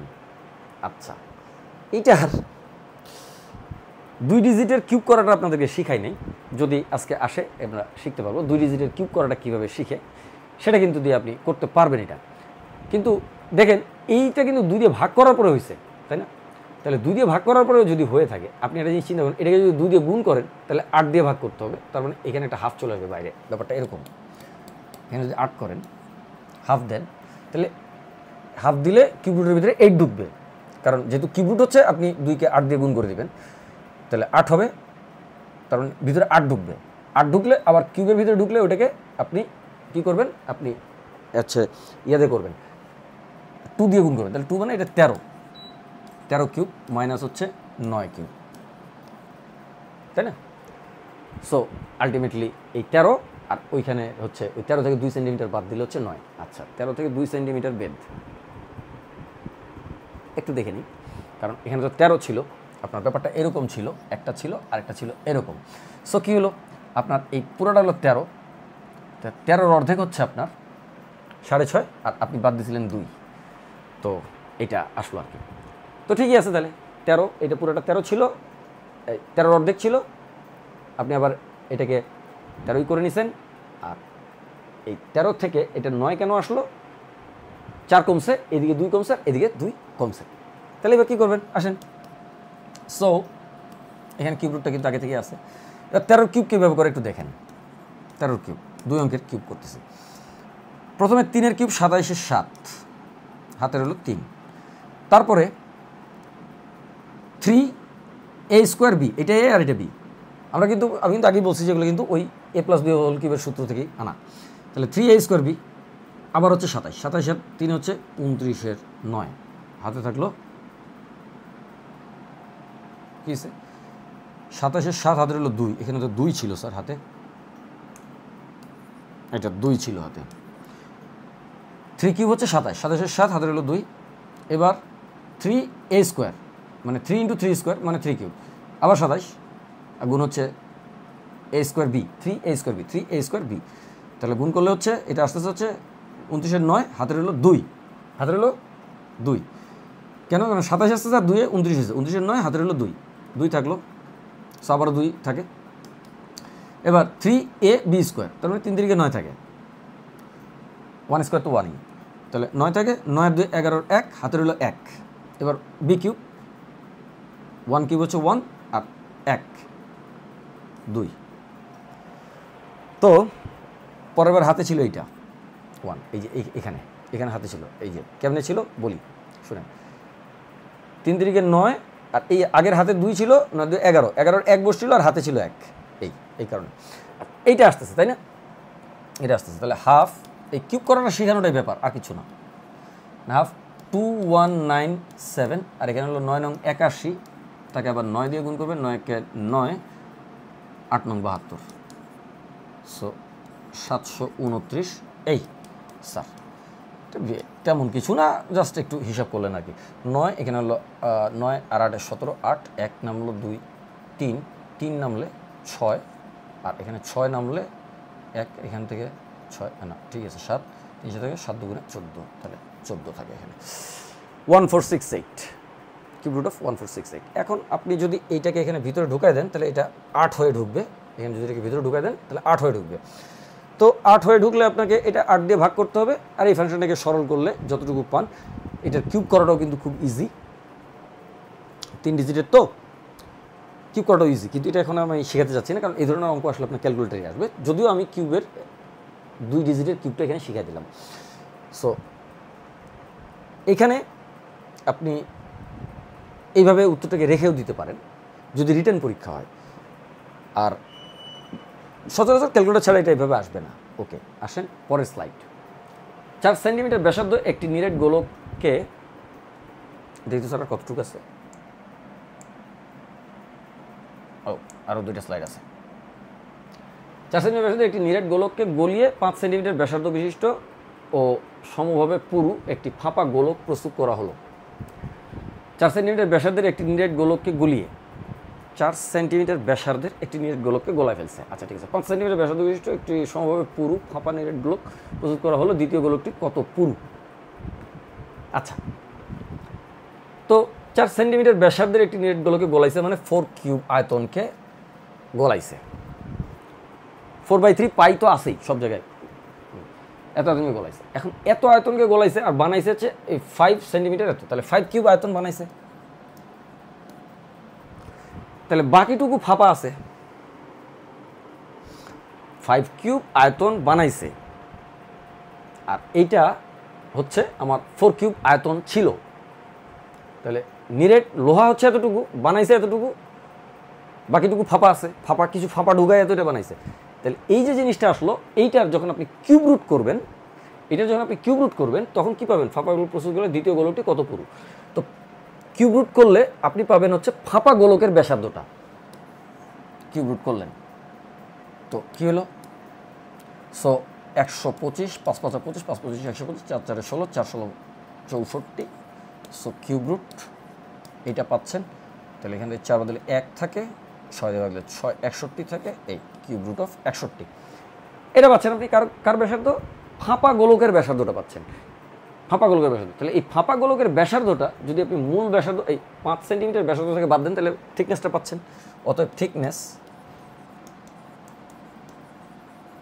বা পুরুত্ব কত? 4 5 সেন্টিমিটার মাইনাস হচ্ছে কিউব রুট অফ 61। শেষ, বুঝছেন তো নাকি? আচ্ছা, সহজ লাগবে, ধীরে ধীরে করবেন, একসাথে সবগুলো লেকচার দেখবেন না, তবে লেকচারগুলো সিকোয়েন্সিয়ালি দেখেন। 120 মিটার দৈর্ঘ্য ও 90 মিটার প্রস্থ বহির্মাপ। কিসের বহির্মাপ তা তো জানতে হবে আগে। আচ্ছা, আয়তাকার বাগানের চতুর্দিকে 2 মিটার উঁচু ও 25 সেন্টিমিটার পুরু প্রাচীর নির্মাণ করতে 25 সেন্টিমিটার দৈর্ঘ্য, এত সেন্টিমিটার প্রস্থ এবং এত সেন্টিমিটার কতগুলি ইট লাগবে। বুঝছি কাহিনি, তা আমার আগে আপনারা আরও ভালো বুঝে গেছেন। 120 মিটার দৈর্ঘ্য এবং 90 মিটার। আচ্ছা আসেন, আচ্ছা এইটা দিয়ে আয়তক্ষেত্রটা কি, তাহলে তাড়াতাড়ি হয়ে যাবে। চুইং করে এঁকে দিলাম আয়তক্ষেত্র। কী করলাম? চুইং করে এঁকে দিলাম আয়তক্ষেত্র। ওকে ফাইন, এবার আরেকটা চুইং করে এঁকে দিলাম, এটাও একটা সুন্দর আয়তক্ষেত্র হচ্ছে মাশাল্লাহ। ওকে আঁকলাম, আঁকছি। এবার কি বলছে? এই বহির্মাপ মানে হচ্ছে এত মিটার দৈর্ঘ্য এত মিটার প্রস্থ বহির্মাপ বিশিষ্ট আয়তাকার বাগানের। আচ্ছা, তার মানে বহির্মাপ মানে হলো কিন্তু এই মাপটা। আচ্ছা ঠিক আছে, এই 120 মিটার কিন্তু এই যে এটা এই বাগানের বাইরে এটা আছে, আর ওটা তো রাস্তার বাইরে। আচ্ছা, এটা হলো 90, এখানে শূন্যটাকে দিবে, 12 হয়ে গেছিল। আয়তাকার বাগানের চতুর্দিকে 2 মিটার উঁচু ও 25 সেন্টিমিটার পুরু প্রাচীর নির্মাণ করতে হবে। 25 সেন্টিমিটার পুরু, 25 সেন্টিমিটার দৈর্ঘ্য। আচ্ছা 25 সেন্টিমিটার, তার মানে এইটুকু হলো 25 সেন্টিমিটার, 0.25 মিটার বা 25 সেন্টিমিটার। ফাইন, তো এরকম পুরো একটা জিনিস বানাইতে হবে। বানানোর জন্য একটু দাগ দেওয়ার দরকার আছে আপনাদেরকে বোঝানোর জন্য, কিন্তু আপনারা ওই আগে এরকম অঙ্ক করেছেন আগের লেকচারে, জাস্ট ইমিডিয়েট আগের লেকচার 5-এ যেটা। আচ্ছা, ব্যাট বিশিষ্ট কতগুলো ইট লাগবে। আচ্ছা এখন একটু দেখেন, এইখানে আপনি দুইভাবে করতে পারেন বা অনেকভাবেই আপনি করতে পারেন, সেন্টার লাইন দিয়েও অনেক সময় করা যায়। তো আমি একটু দেখাই জিনিসটা কি হয়। এইখানে এইভাবে দিলেন, এইখানে এইভাবে দিলেন, এইখানে এইভাবে দিলেন, আর এইখানে এইভাবে দিলেন। দেখেন 120, এটা কত আছে? 120 আছে। বাগানের চতুর্দিকে, বহির্মাপ চতুর্দিকে না, বহির্মাপ বলতে বাইরেরটা কি বোঝাইছে, কারণ ওই বাগানের বাইরে তো অন্যের জায়গা, তাহলে ভিতরে আপনাকে আঁকতে হবে। তাহলে বহির্মাপটা আমার মনে হচ্ছে বাইরেরটাই, এটা বাইরেটাই হবে। হ্যাঁ, সো আসেন, তাহলে এইদিকে থাকলো 120 আর এইদিকে থাকলো হলো 90। তো কি করবেন, পুরোটা 120, তার থেকে এই 0.25 মাইনাস হবে, তাহলে মাইনাস করলে 0.25, এই যে 0.25, তাহলে থাকলো 120 দশমিক, এই 119.75 নাকি 75। তো এরকম দুইটা আছে, দুইটা লেন্থ আছে, তাহলে এর ডাবল হবে। আর এখানে থাকবে হচ্ছে মাইনাস হলে 0.25, তাহলে 89.75।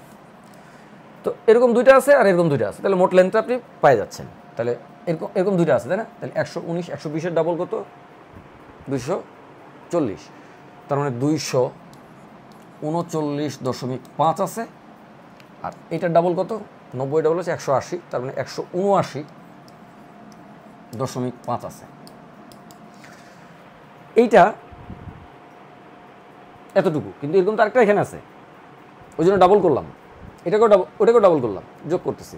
এখন 0.5 যদি এখানে দিয়ে দিই তাহলে 240 হয়। 240 আর 189 যোগ করলে হচ্ছে 240, 100, 340, 340 আর হচ্ছে 90, 430, 340, 430। আচ্ছা, 430, তার থেকে 1 কম, তাহলে 430, 29। ওকে, এতটুকু লেন্থ, মোট লেন্থ। এই লেন্থে দেখেন কত আছে, বুঝতেছেন তো এগুলো? আচ্ছা, এই লেন্থে একটু খেয়াল করেন, 12.5 সেন্টিমিটার প্রস্থ এবং 8 সেন্টিমিটার ব্যাস বিশিষ্ট কতগুলি ইট লাগবে। তো এতটুকু প্রস্থ, আর আপনার প্রস্থ বলছে 2.5, তাহলে এই 0.125 দিয়ে 0.25কে ভাগ দিলে পাশাপাশি দুইটা ইট বসবে, এরকম আর কি, ব্যাপারটা এরকম। এক পাশে আঁকি একটা জায়গায়, এরকম আর কি, এখানে যদি একটু আঁকি, এরকম একটা ইট হবে, আর ও পাশে আরেকটা ইট হবে, পাশাপাশি দুইটা ইট বসবে। তাহলে পাশাপাশি মানে দুইটা ইটের সারি হবে আর কি, দুইটা, মানে আমরা যেরকম বলি যে 10 ইঞ্চি ওয়াল, 5 ইঞ্চি ওয়াল, ওরকম আর কি। 5 ইঞ্চি হলো প্রস্থটা, তাহলে 10 ইঞ্চি মানে দুইটা ইট পাশাপাশি, ওরকম। তাহলে দুইটা ইট বসবে, তার মানে এই লেন্থ বরাবর দুইটা ইট পাশাপাশি বসে চলে যাবে। তাহলে দুইটা ইট যদি পাশাপাশি বসে, এটা দিয়ে আপনি বুঝে গেলেন দুইটা ইট পাশাপাশি বসবে। আর দুইটা ইট পাশাপাশি বসবে, তাহলে এক একটা ইট কতটুকু লেন্থ? 25 সেন্টিমিটার দৈর্ঘ্য। তাহলে 25 সেন্টিমিটার 0.25 সেন্টিমিটার দৈর্ঘ্য আছে, 0.25 সেন্টিমিটার দৈর্ঘ্য। তাহলে এইটাকে ভাগ দেবেন হচ্ছে 0.25 দিয়ে, কারণ দৈর্ঘ্য বরাবর এতটুকু এতটুকু করে বসে যাবে, আর পাশাপাশি তো দুইটা বসতেছে। তাহলে মোট কতগুলো বসবে?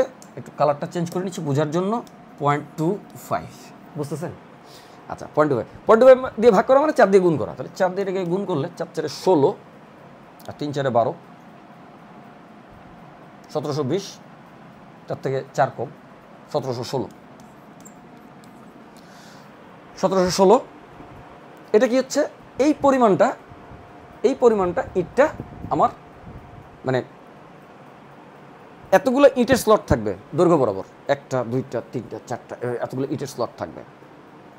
এখন পাশাপাশি তো দুইটা করে ইট বসতেছে, সো তাহলে এর সঙ্গে আবার 2 দিয়ে গুণ হবে, কালার চেঞ্জ, 2 দিয়ে গুণ হবে। সো কত থাকলো? 6 দুগুণে 12, 2 হাতের হলো 1, 16 দুগুণে 32 লিখে দিলাম একবারে, 17 দুগুণে 34 লিখে দিলাম একবারে, ঠিক আছে? 34 32, পাশাপাশি দুইটা করে ইট থাকবে। আর এরকম ইট উপরে, এটা হলো একটা লেয়ারে, এই একটা লেয়ারে এভাবে কতগুলো ইট বসবে একটা লেয়ারে, এইভাবে। ওরকম তো লেয়ার অনেকগুলো হবে, ওয়াল হবে তো। সো এত সেন্টিমিটার ব্যাস বিশিষ্ট কতগুলো ইট লাগবে? 0.08 মিটার। কত উঁচু? 2 মিটার উঁচু। তাহলে এবার আবার 2 মিটার উঁচুকে ভাগ দেন, 2 মিটার উঁচুকে 0.08 মিটার দিয়ে ভাগ দেন, তো কত দাঁড়ায়? দিলেন এই 2 মিটার উঁচুকে, পরে আমি এই পয়েন্টটা তুলে দিলে এখানে 2টা শূন্য বসাই দিলাম, 8 দিয়ে ভাগ করলে, 8 দিয়ে 200কে ভাগ করলে কত হয়? কত হয়? 25 হয়। 25, আচ্ছা হয়তো, আচ্ছা 25 হয়। তাহলে এই 25টা লেয়ার হবে, তাহলে একটা লেয়ারে এতগুলো লাগে, তাহলে 25টা লেয়ারে কতগুলো লাগে দিয়ে দিলেন গুণ 25। তাহলে এখন এটাকে 25 দিয়ে গুণ করবেন, এই তো। আচ্ছা 25 দিয়ে যে গুণ করবেন এটা হলো মোট রেজাল্ট, এটা হলো অ্যান্সারটা। এই 25-এর কালারটা অবশ্যই আলাদা দিতে হবে, এটা একটু পার্পল কালার দিয়ে দিলাম 25, যাতে আপনাদের পরে স্লাইডটা রিভিউ করার সময় আপনাদের কষ্ট না হয়। এটা পার্পল কালার দিয়ে দিলাম। 25-এর হিসাবটা এখান থেকে আসছে, এই 25। সব 25 দিয়ে আপনি গুণ করে দেবেন। এখন 25 দিয়ে গুণ করার সিস্টেমটা হইল এইটাকে 4 দিয়ে ভাগ করে 100 দিয়ে গুণ করা। কারণ এই যে সিস্টেমটা দেখেন, এই দেখেন এইখানে 4 দিয়ে গুণ করলেন, এখানে 4 দিয়ে ভাগ করলেন, তাহলে ওখানে 100 হয়ে গেল, আর এখানে 4 দিয়ে ভাগ করলেন। তো 4 দিয়ে ভাগ করলে কত হবে? এই যে দেখেন, আপনি প্রথমে এখানে 4 দিয়ে গুণ করছিলেন, গুণ করে এটা পাইছিলেন। আচ্ছা 4 দিয়ে ভাগই করতে পারেন, এত চিন্তা করার তো দরকার নেই। 4 8 32, 800, 8 আর 23, তাহলে 4 5 20, 32, 4 8 32, এটা থাকে ভাগ করলে।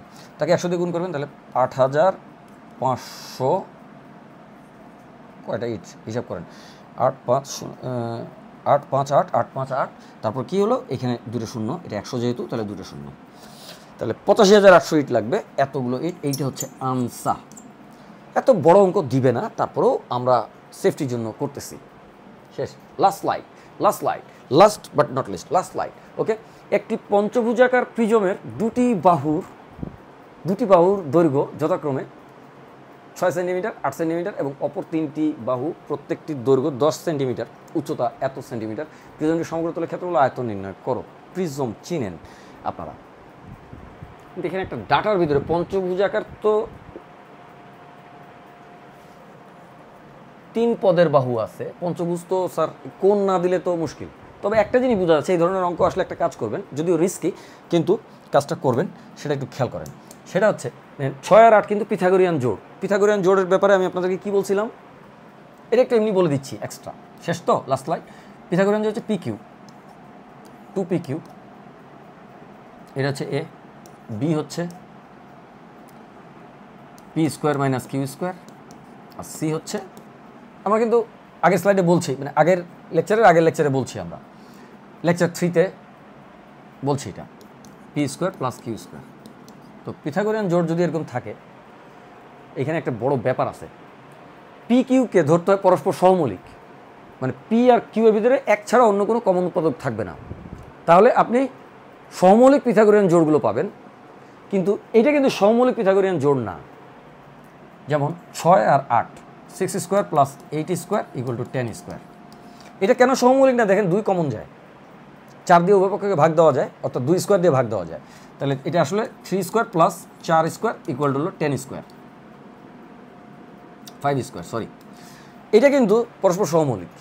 তো আপনি যদি এই P আর Qকে সহমৌলিক ধরেন, তাহলে সবগুলো সহমৌলিকগুলো পাবেন, আর যদি সহমৌলিক না ধরেন তাহলে অন্যগুলো পাবেন। কিন্তু এটা আমরা বুঝতে পারতেছি যে 6² আর 8² যোগ করলে কিন্তু এটা হচ্ছে, মানে আমাদের এই 10²টা আসে, আর এখানে কিন্তু 10 দেওয়া আছে ডাটাটা। তার মানে চিত্রটা অনেকটা এরকম অনুমান করা যায়, যেহেতু ডাটাতে আর কিছু বলে নাই, যদিও ডাটাতে স্পষ্ট করা উচিত ছিল। লাস্ট অঙ্ক আমি একটু বলে দিচ্ছি।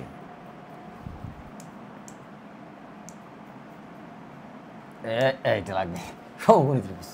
আচ্ছা আসেন, সো সমকোণী ত্রিভুজে আমরা কি করলাম, এইভাবে একটা সমকোণী ত্রিভুজাকে এঁকে নিলাম। তারপরে কি বলছে, মানে এইটাকে বলছে হলো 6, এইটাকে বলছে 8, আর এটাকে বলছে 10, আর বাকিগুলো 10 বলছে। পঞ্চভুজ তো, পঞ্চ না, হ্যাঁ পঞ্চ 5, ঠিক আছে। পঞ্চবটের সমাহার হচ্ছে পঞ্চবটি। এই সো এই এক, ওই ये क्या हो गया, 1 2 3 4 5, ঠিক আছে। এইটাও 10, এইটাও 10, এইটাও 10, ये भी 10 है, ये भी 10 है, ये भी 10 है। সো একটু সুন্দর করে একটু মজা করি, যেহেতু ক্লাস শেষ, সো একটু কথা বলি আর কি। আচ্ছা এই কথা মানে এইটা দিয়ে আঁকি, এইটা দিয়ে আঁকলে দেখি তো কেমন হয়।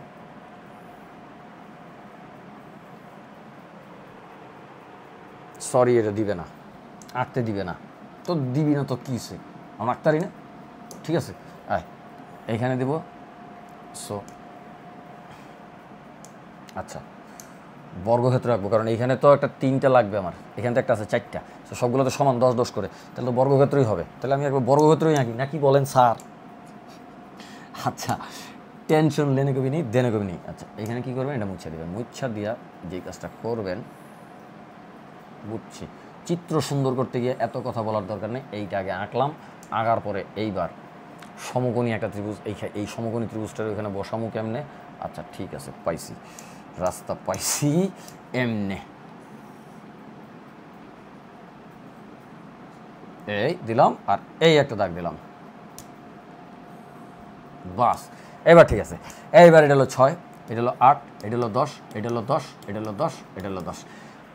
অনুমান করছি, কারণটা কি? কারণ এইখানে পিথাগোরিয়ান জোড় দেখে মনে হয়েছে, মনে মনে ভাবছি এখানে 90 ডিগ্রি হবে। আর যেহেতু এগুলো 10 বলছে, 10 কিন্তু এটাকে কিন্তু অন্যভাবে আঁকা যেত, এই যে এইভাবে কিন্তু আঁকা যেত। একটু কালারটা চেঞ্জ করে দিই, এটা বোঝানোর জন্যই আসলে এই ছবিটা আঁকলাম কষ্ট করে। সো আপনাদেরকে এই জিনিসটা বুঝাই দিই, সেটা হচ্ছে 10 কিন্তু এইভাবে মানে রম্বস আকৃতি করে দিতে পারতো। সো এটা কী হলো, একটু দিলাম, এইভাবেও দিতে পারতো কিন্তু স্যার 10টা, এটা কিন্তু 10। সো তখন কিন্তু আমার আয়তক্ষেত্রটা ঠিক থাকে না, যেহেতু কোনো কিছু মেনশন করা নেই। এটা বলে দেওয়া উচিত ছিল যে এটা একটা বর্গক্ষেত্র এবং এটা একটা সমকোণী ত্রিভুজ, তাহলে আমার জন্য কাজ করাটা সহজ হতো। কিন্তু যেহেতু বলে নাই, একটু রিস্কি, কিন্তু ধরে নিতে হবে যেহেতু এই 10 10 10 এটা একটা বর্গক্ষেত্রই হতে পারে, আর এই 8 6 তাহলে এটা একটা 10, এটা যেহেতু 10, তাহলে অবশ্যই এটা একটা সমকোণী ত্রিভুজই হওয়া উচিত। ব্যাপারটা এইভাবে নিতে হবে আর কি। যদিও আমি কাউকে অ্যাডভাইস করবো না এভাবে করার জন্য, কিন্তু আনুমানিক এটা হওয়ার কথা, যেহেতু স্লাইডে অঙ্ক চলে আসছে করি আর কি। তাহলে 8 6 আর এখানে হলো 10 10 10, ফাইন। আচ্ছা এবার আসেন, সেটা হচ্ছে প্রিজমটি খেয়ে হলো। আচ্ছা ফাইন, তাহলে আপনার কী হলো, একটি পঞ্চভুজাকার প্রিজমের বাহুর দৈর্ঘ্য যতক্ষণ 6 সেন্টিমিটার 8 সেন্টিমিটার, অপর 3টি বাহু প্রত্যেকে 8 সেন্টিমিটার, উচ্চতা হচ্ছে 12.5 সেন্টিমিটার, প্রিজমটির সমগ্র তলের ক্ষেত্রফল। তো সমগ্র তলের ক্ষেত্রফলকে সমস্ত পরিসীমা তো একটা লেন্থ, তাকে আরেকটা উচ্চতা দিয়ে গুণ করে দিলে পৃষ্ঠের ক্ষেত্রফলটা পাওয়া যায়। এটা তো বুঝেন। তাহলে কী হলো, 3 10 কে 30, 8 6 14, 44, মোট হলো পরিসীমাটা হলো 44, তাকে 12.5 দিয়ে গুণ করলে সমগ্র তলের ক্ষেত্রফল পাবেন। তাহলে 12.5, এটা হলো ক্ষেত্রফল, তলের ক্ষেত্রফলটা। এটা একটা অ্যান্সার। এত মিটার স্কোয়ার, হ্যাঁ মিটার না, সেন্টিমিটার স্যার, সেন্টিমিটার, হ্যাঁ সেন্টিমিটার স্কোয়ার, এটা হলো একটা অ্যান্সার। তাই বুঝছিস? আচ্ছা আসেন, এইবার আসেন প্রিজমটির সমগ্র তলের ক্ষেত্রফল ও আয়তন নির্ণয় করো। এবার আয়তন কেন নির্ণয় করে? তো ভালো হয়েছে। আয়তন হচ্ছে এই ত্রিভুজের ক্ষেত্রফল আর এই চতুর্ভুজের ক্ষেত্রফল, তাকে উচ্চতা দিয়ে গুণ করতে হতো। ত্রিভুজের ক্ষেত্রফলটা কত দেখেন, আয়তন, হ্যাঁ আয়তন, ভলিউম, ভি বাই করতেছি, হাফ ভূমি গুণ উচ্চতা, তাহলে ভূমি উচ্চতা হাফ দিলে 6 অর্ধ গেলো 3, আর 3 8 24, তাহলে এই ত্রিভুজের ক্ষেত্রফল হলো 24, যোগ হচ্ছে এটার ক্ষেত্রফল 10 স্কোয়ার মানে 100, তাহলে 124, ঠিক আছে 124 হয়ে গেল। বুঝতেছেন তো সবাই নাকি? 124, আর উচ্চতা দিয়ে গুণ করবেন 12.5, তাহলে একে দিবেন 12.5, ওয়ে কিদার গেয়া 12.5, এত। এটা হলো সেন্টিমিটার কিউব, এত ইকুয়াল টু না তো, এত হলো সেন্টিমিটার কিউব। কি হলো, এইটা হলো অ্যান্সার, এত সেন্টিমিটার। তাহলে এত হচ্ছে আপনার আয়তন, আর এত হচ্ছে আপনার উচ্চতা। গুণ কেমনে করে? এই তো গুণ তো আপনারা পারেননি, গুণ তো আর এমন কোনো কঠিন কিছু না। তাহলে মনে হয় সবাই বুঝছেন। একটু আজকের ক্লাসটাতে অঙ্ক বেশি ছিল বা একটু প্রেশারে ছিল, একটু টাফ জিনিস ছিল, তবে পরের ক্লাসগুলো আবার কিছু ইজি জিনিস আসবে, হয়তো আর 2-3টা ক্লাস আপনারা পাবেন, সেগুলোতে হয়তো আপনাদের কভার হয়ে যাবে সম্পূর্ণ ম্যাথটা। যারা নিউ 9-এ উঠতেছেন, ক্লাস 8টা খুব ভালো করে শেষ করে আসেন, তাদের জন্য কিন্তু এটা খুব ভালো একটা জায়গা, যে আপনি যদি ভালো মতো 8-এর অঙ্কগুলো করে থাকেন, তাহলে এই অঙ্কগুলো যথেষ্ট পরিমাণ বুঝবেন বা আপনার বুঝতে সহায়তা করবে। আর যদি তা না হয়, তাহলে অন্তত একবার নিজে বইটা কমপ্লিট করে তারপরে এই লেকচারগুলো দেখতে পারেন। সবার কাছে দোয়া চাই, ভালো থাকবেন, সুস্থ থাকবেন, আমাদের জন্য দোয়া করবেন, আপনারাও ভালো থাকবেন। দেখা হচ্ছে পরের ক্লাসে।